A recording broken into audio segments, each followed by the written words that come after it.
Bonjour à tous. Alors ce message s'adresse à toute forme de religion qui sévit en Guyane et en particulier à la religion catholique. C'est une religion dans laquelle nous avons baigné depuis des générations et qui encore exerce une très grande influence sur notre peuple guyanais sans mentionner les autres nations du monde. Alors messieurs qui vous dites être hommes de Dieu, je parle des prêtres, je parle des évêques et tous ceux qui s'en suivent, y compris le pape lui-même. Vous avez aujourd'hui besoin plus que jamais de vous repentir de vos péchés. Pourquoi? Parce que le salut, il se trouve en Jésus seul. Jésus seul. Il est écrit, je cite, dans Jean chapitre 14, verset 6, Jésus dit, « Je suis le chemin, la vérité et la vie. Nul ne vient au Père que par moi. » Alors pourquoi la religion catholique s'évertue encore et toujours à prier la Vierge Marie, à prier les saints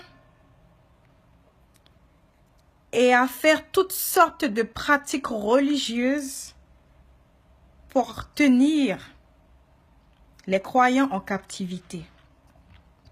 Pourquoi? Il est écrit dans 1 Timothée chapitre 2 verset 5, « Car il y a un seul Dieu et aussi un seul médiateur entre Dieu et les hommes, Jésus-Christ, homme, qui s'est donné lui-même une rançon pour tous. C'est là le témoignage rendu en son propre temps. » Alors pourquoi est-ce que les prêtres se font passer eux-mêmes pour Jésus? La Bible ne mentionne aucunement qu'il faille passer par les prêtres pour la confession des péchés et pour la rémission des péchés. Il est clairement dit dans ce passage que je viens de citer que Jésus est le seul médiateur. Donc, pas besoin d'aller à la messe pour cela, pas besoin de passer par un prêtre pour être pardonné de ses fautes. Tout ce que Jésus demande, c'est qu'il y ait une véritable relation avec lui. Et donc, il n'y a aucun autre médiateur. Encore une fois, comme il est mentionné dans ce passage de la Bible.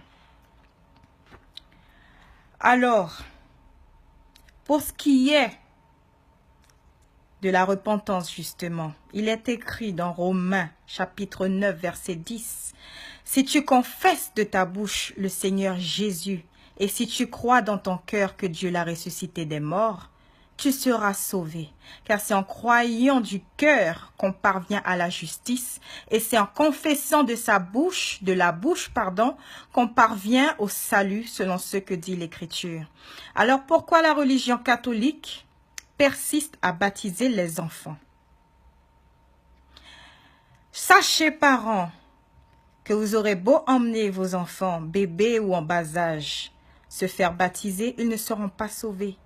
Parce qu'il faut qu'ils aient atteint un certain âge, l'âge de dissocier le bien du mal, pour pouvoir d'eux-mêmes accepter Jésus dans leur vie. Parce qu'il faut qu'ils le confessent de leur bouche et qu'ils le croient véritablement dans leur cœur. Comment peuvent-ils y parvenir si eux-mêmes, bébés, ils ne peuvent pas parler, si d'eux-mêmes, ils ne peuvent pas confesser leurs péchés? Donc là encore, c'est une erreur que la religion catholique fait encore. Donc ça, c'est un point. C'est un point. Je vais citer encore dans le livre de Matthieu, chapitre 19, versets 13 à 15. « Des gens amenèrent des enfants à Jésus pour qu'il pose les mains sur eux et prie pour eux. Mais les disciples leur firent des reproches. Jésus dit alors, « Laissez les enfants venir à moi et ne les en empêchez pas, car le royaume des cieux appartient à ceux qui sont comme eux. » Ainsi il les bénit et il partit de là. Est-ce qu'il a mentionné que Jésus ou ses disciples ont baptisé les enfants? Il n'a été mentionné cela nulle part dans la Bible, tout simplement parce que ces enfants, une fois devenus adultes ou en âge raisonnable, de pouvoir accepter Jésus selon leur plein gré, non pas imposé, ni par les parents, ni par les prêtres, ni quoi que ce soit. Ce sont eux qui viennent à Dieu au moment voulu. Donc, pourquoi imposer tout cela aux enfants, encore aujourd'hui? Là, vous enfreignez ce que Dieu lui-même a établi. Là, on vient, comme je le disais, je le mentionnais un peu plus tôt, à la Vierge Marie. Mais quand je parle de la Vierge Marie, je parle bien entendu des statuts. Alors qu'il est dit dans Exode chapitre 20, versets 4 à 6, qui, je cite, figure dans les 10 commandements qui ont été à la base donnés par Dieu à Moïse. Tu ne te feras point d'image taillée, ni de représentation quelconque des choses qui sont en haut dans les cieux, qui sont en bas sur la terre, et qui sont dans les eaux plus bas que la terre.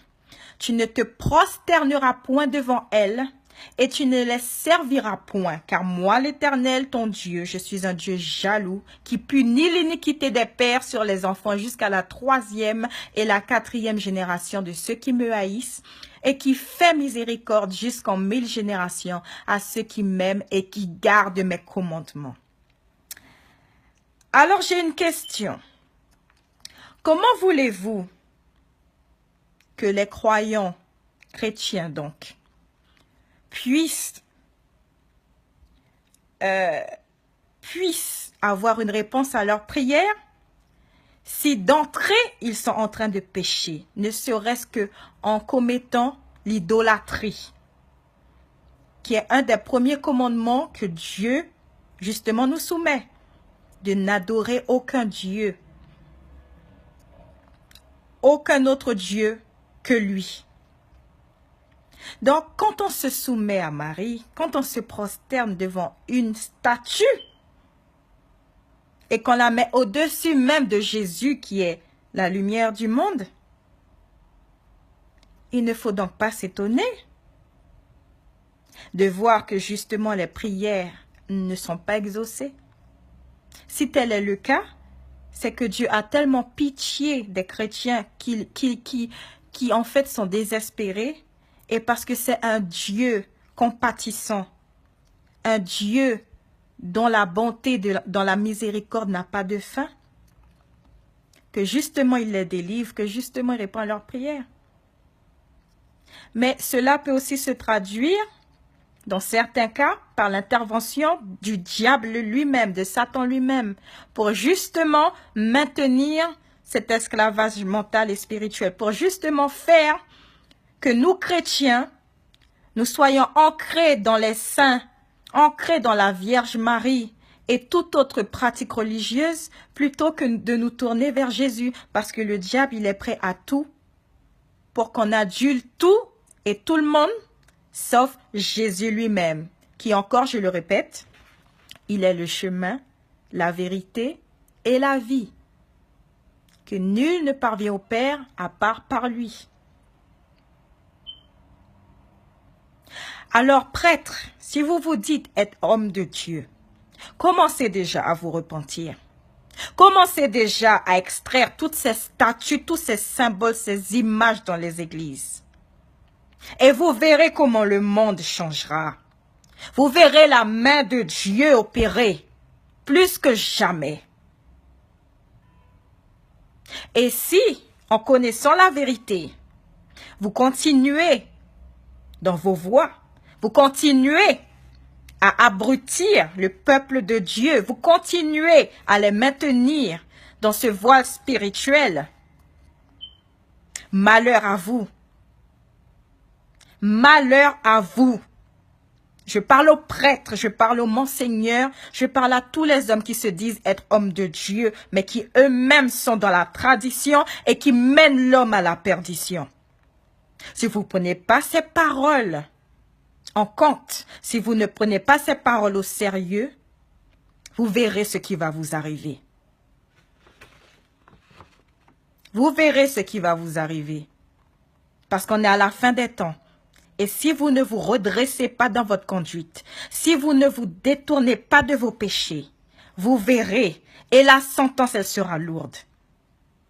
Alors vous les premiers, vous devez vous repentir de vos péchés et faire que la population ne soit plus dans cet esclavage mental et spirituel.